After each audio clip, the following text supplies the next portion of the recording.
جناب حاجی نواز رضا صاحب، اعجاز الحق صاحب، امیر العظیم صاحب، کرنل احمد صاحب، باقی خواتین و حضرات، میں بہت شکر گزار ہوں نواز رضا صاحب کا اور آپ ساتھیوں کا کہ بڑے دنوں سے میں ایک اضطراب کا شکار تھا، اور آج آخر کار میں اس اضطراب سے اب آہستہ آہستہ باہر آ رہا ہوں۔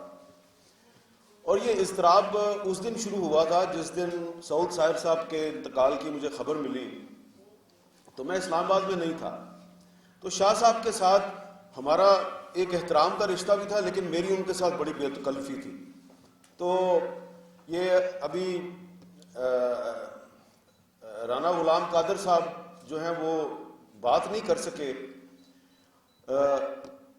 1994-95 سے جس زمانے کا آپ نے ذکر کیا کہ آپ ان کو پارلیمنٹ ہاؤس میں چھوڑنے جب گئے تھے، تو اس زمانے سے ہی جو پارلیمنٹ ہاؤس کی پریس گیلری ہے اس میں رانا صاحب کو پتہ ہے، باقی جو دوست وہاں جاتے ہیں ان کو بھی پتہ ہے، یہ جس جگہ پہ یہ بیٹھتے ہیں بالکل کونے میں، تو یہ سب سے آگے والی رو میں بیٹھتے ہیں رانا غلام قادر صاحب، اور اس کے پیچھے 2 قطاریں چھوڑ کر میں جا کے ابھی بھی بیٹھتا ہوں، اور میرے ساتھ سعود ساحر صاحب آگے بیٹھتے تھے۔ سم ٹائمز ہم شاہ صاحب کی کرسی جو ہے وہ قبضے میں کر لیتے تھے، وہاں کو ڈائری رکھ دیتے تھے کہ ادھر شاہ صاحب آگے بیٹھیں گے۔ شاہ صاحب کا مطلب ہے سعود ساحر صاحب، ہم ان کو شاہ صاحب کہتے تھے۔ تو کافی دن پہلے کی بات ہے، پچھلا سیشن تھا، میں نے ارشد وحید چودھری سے پوچھا کہ یار شاہ صاحب نظر نہیں آ رہے، شاہ صاحب کدھر ہیں، کافی دن سے نظر نہیں آئے پارلیمنٹ میں۔ تو اس نے کہا کہ جی وہ شاید ان کی طبیعت خراب ہے۔ میں نے کہا اچھا، پھر ہمیں ان کو جا کے پتہ کرنا چاہیے۔ تو اس نے کہا ہاں جی ہم پتہ کریں گے۔ اس کے بعد شاہ صاحب کا انتقال ہو گیا۔ جب انتقال ہو گیا تو میں نے سب سے پہلے ارشد وحید چودھری کو فون کیا، تو اس کا فون نہیں اٹینڈ ہو رہا تھا۔ تو پھر میں نے کچھ اور دوستوں سے پتہ کیا، پتہ چلا جی وہ تو ہسپتال میں داخل ہے۔ پھر پتہ چلا کہ اس کو کسی حالت سیریس ہے، لیکن میرے وہم و گمان میں بھی نہیں تھا کہ وہ چلا جائے گا دنیا سے۔ میں نے کہا بھائی ارشد وحید چودھری سینئر نائب صدر ہے، اس کا بھی ایک تعلق واسطہ ہے شاہ صاحب کے ساتھ، یہ ٹھیک ہو جائے گا، ہم شاہ صاحب کا ایک ریفرنس کریں گے۔ اس دوران میں مجھے پتہ چلا کہ ایک ریفرنس کا ادھر اہتمام ہوا لیکن وہ ہو نہیں سکا۔ تو میں نے ہمارے جو پریس کلب کے کچھ عہدیدار ہیں، میں نے خواہ مخواہ ان بیچاروں کے ساتھ لڑائی ڈال دی، بڑی خوفناک لڑائی کی۔ یہ پتہ ہے راجہ ابرار کو یہاں پہ اس کو پتہ ہے۔ میں نے کہا بھائی تمہاری جرت کیسے ہوئی کہ تم نے ایک ریفرنس کا اہتمام کیا اور پھر وہ ریفرنس نہیں ہوا۔ انہوں نے مجھے بڑی وضاحتیں دی، میں نے ان کی وضاحت نہیں مانی۔ ابھی پھر میں دوبارہ افسوس کر رہا تھا کہ نہیں یار وہ بیچارے جو ہیں، انہوں نے مجھے وہ ایک ادھر نوٹس بورڈ لگایا گیا تھا کہ جی وہ ناگزیر وجوہات پہ وہ ملتوی ہو گیا، ہم دوبارہ کریں گے، تو انہوں نے مجھے وہ بھی بھیجا۔ میں نے 2-3 اہم لوگ جو ہیں وہ ان کے ساتھ میں نے تھوڑی سی گستاخی بھی کی جو مجھے نہیں کرنی چاہیے تھی۔ وجہ کیا تھی؟ اضطراب، کہ شاہ صاحب ہمارے بزرگ تھے اور ان کا ایک مقام تھا، ایک مرتبہ تھا۔ ٹھیک ہے آج کل بیماری کی وجہ سے حالات ایسے ہیں کہ لوگ اکٹھے نہیں ہو پاتے، لیکن میں یہ سوچ رہا تھا کہ اگر فرض کریں میں دنیا سے چلا جاتا ان سے پہلے، تو شاہ صاحب کیا میرے لیے کوئی کسی جگہ پہ آنے سے گریز کرتے؟ بالکل بھی نہ کرتے، وہ تو ہمیشہ رسک لے کے آتے تھے۔ تو اس لیے میں آپ یقین کریں گے مجھے اتنا سکون ہوا یہاں پہ حاجی صاحب، اور میں تو آپ سے پہلے آیا ہوا تھا یہاں پہ میں یہاں پہ آ کے ان کو فون کر رہا تھا۔ تو یہ بہت سے لوگ جو باہر سے آئے ہیں یہ ان کی میزبانی کر رہے تھے، تو میں نے کہا آپ بے فکر ہو جائیں، میں ادھر بیٹھا ہوا ہوں۔ پھر جب ادھر اعجاز الحق صاحب آئے تو مجھے مزید جو ہے وہ حوصلہ ہوا۔ پھر میں نے امیر العظیم صاحب کو دیکھا، مجھے مزید حوصلہ ہوا کہ یہ لاہور سے آ گئے ہیں لیکن ابھی بتا رہے ہیں یہ دیر سے آ رہے ہیں۔ تو شاہ صاحب جو ہیں وہ ہمارا فخر تھے، ہمارے ماتھے کا جھومر تھے، اور میں ان کے بارے میں 3-4 گھنٹے گفتگو کر سکتا ہوں۔ اور اتنی یادیں ہیں ہمارے پاس کیونکہ ہم نے ان کے ساتھ بہت وقت گزارا ہے اور ان کے ساتھ بڑی بڑی لڑائیاں لڑی ہیں، اور کبھی کبھی ان کے ساتھ ان کا حسن یہ تھا ان کی شخصیت کا کہ ہم ان کے ساتھ بحث کرتے تھے اور اختلاف رائے کا اظہار کرتے تھے، اور اگر وہ سمجھتے تھے کہ ہم ٹھیک ہیں وہ ہماری بات مان لیتے تھے، لیکن ایسا کبھی کبھی ہوتا تھا، عام طور پہ ہمیں ان کی بات ماننی پڑتی تھی۔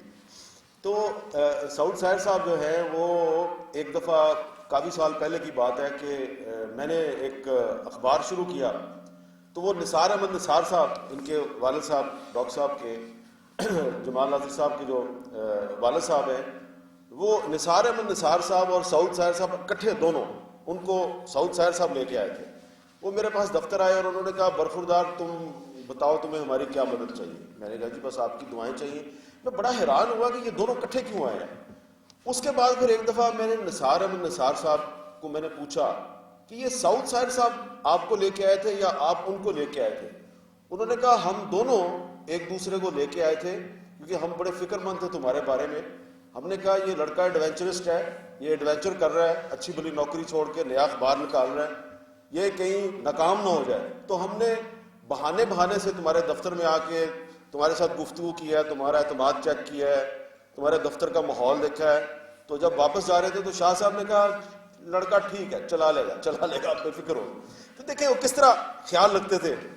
اچھا پھر ایک بات اور میں آپ کو بتانا چاہتا ہوں کہ میں نے کبھی کبھی نوٹ کرتا تھا کہ شاہ صاحب جو ہے وہ ان کے ساتھ ہم بحث مباحثہ بھی کرتے ہیں، ساری ہے، دوستی بھی ہے، احترام کا رشتہ بھی ہے، لیکن میرے ساتھ ان کی تھوڑی سی مجھے ایک خصوصی شفقت کا احساس ہوتا تھا.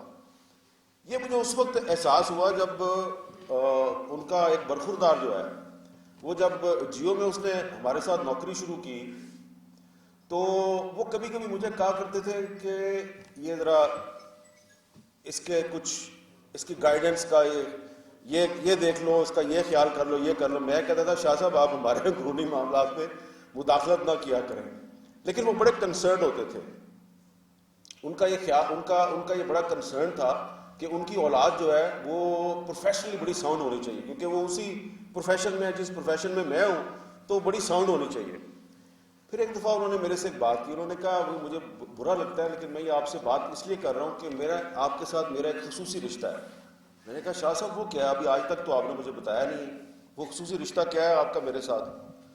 انہوں نے کہا جب ذوالفقار علی بھٹو کی حکومت تھی تو میں بڑا ایک شعلہ بیاں قسم کا مقرر بھی تھا اور صحافی بھی تھا. تو میں نے کچھ ایسی چیزیں لکھیں بھٹو کے بارے میں کہ وہ میری گرفتاری کا حکم ہو گیا.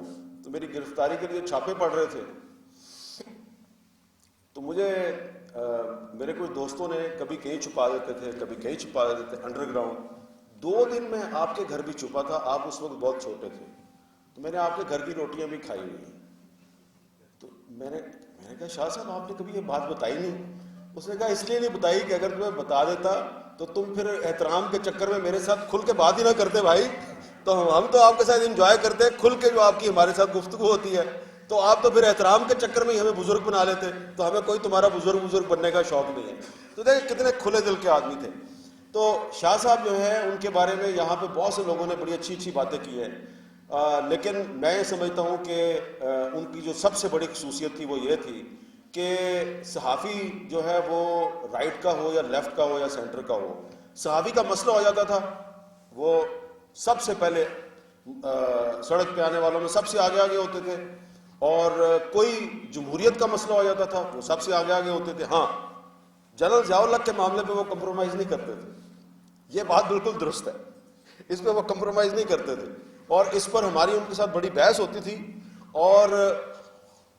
ہوتی تھی اور آخر کار شاہ صاحب 2 پوائنٹس پر میرے سے بھی انڈورس کروا لیتے تھے کہ یار تو مان یہ 2 تو خصوصیات تھی نا اس پہ. میں نے کہا شاہ صاحب کون سی؟ ایک ایٹامک پروگرام پہ اس نے سمجھوتا نہیں کیا. میں نے کہا جی شاہ صاحب آپ صحیح کہتے ہیں. افغانستان کے مسئلے پہ جو اس نے کردار ادا کیا وہ کوئی اور نہیں کر سکتا تھا. میں نے کہا شاہ صاحب آپ صحیح کہہ رہے ہیں. تو بات ختم ہو گئی، تمہارا اور میرا کوئی اختلاف ہی نہیں ہے. تو یہ ان کی کمٹمنٹ تھی، ایک طرح سے ان کی کمٹمنٹ تھی. تو آج جب ہم شاہ صاحب کو اور ادریس بختیار صاحب کو یاد کر رہے ہیں، ادریس بختیار صاحب تو ہمارے کولیگ تھے، تو ایک بات ہمیں ضرور یاد رکھنی چاہیے کہ شاہ صاحب کو خراج تحسین پیش کرنے کا بہترین طریقہ یہ ہے کہ اس وقت آج پاکستان میں آزادی صحافت کو جو خطرات درپیش ہیں تو ان خطرات کے مقابلے کے لیے ہم سب کو مل جل کر متحد ہو کے مقابلہ کرنا چاہیے. جب مجھے یاد ہے کہ نومبر 2017 میں، آج سے 3 سال پہلے، اس وقت بھی شاہ صاحب کی طبیعت کچھ ٹھیک نہیں تھی. تو جب ایک دن ایک ایگزیکٹو آرڈر سے سارے ٹی وی چینلز کو بند کر دیا گیا تو ہم نے یہاں یہ پریس کلب کے باہر سکوتے میڈیا کیمپ لگایا. تو یہ آپ لوگ سارے اس میں سعود ساحر صاحب جو ہے وہ 3-4 دن تک آتے رہے. وہ آگے ہمارے ساتھ بیٹھتے تھے اور نعرے لگاتے تھے. تو کوئی بھی حکومت ہو پاکستان میں، سعود صاحب نے ہر حکومت کے دور میں جو آزادی صحافت کا مسئلہ ہے اس پر کبھی انہوں نے کمپرومائز نہیں کیا، کیونکہ وہ اندر سے باہر سے ایک سچے صحافی تھے. اور کرنل صاحب نے بالکل درست کہا، یہ ہم نے بھی ان کی زبان سے یہ ساری کہانیاں سنی ہوئی ہیں کہ کس طرح وہ اخبار فروشی کیا کرتے تھے، وہ گیٹ کیپری بھی کرتے رہے، اور پھر جب صحافی بن گئے تو صحافی بن کے انہوں نے بہت مشکلات اور صعوبتوں کا سامنا کیا. تو ایک بات انہوں نے مجھے بتائی تھی، اب میں اس کا فالو اپ مجھے نہیں پتا، کہ وہ کہہ رہے تھے کہ میں اپنی بایوگرافی بھی لکھ رہا ہوں. اب پتہ نہیں وہ بایوگرافی چھپی ہے نہیں چھپی، آپ کو پتہ ہوگا، شاید آپ ہمیں بعد میں بتائیں گے. اگر وہ چھپنے والی ہے یا چھپ چکی ہے تو پھر میرا خیال ہے کہ پھر ہم ایک اور تقریب منعقد کریں گے اور اس سے زیادہ بھرپور طریقے سے تقریب منعقد کریں گے، اور انشاءاللہ تعالی سعود صاحب کی یادوں کے چراغ ہم بجھنے نہیں دیں گے. بہت بہت شکریہ.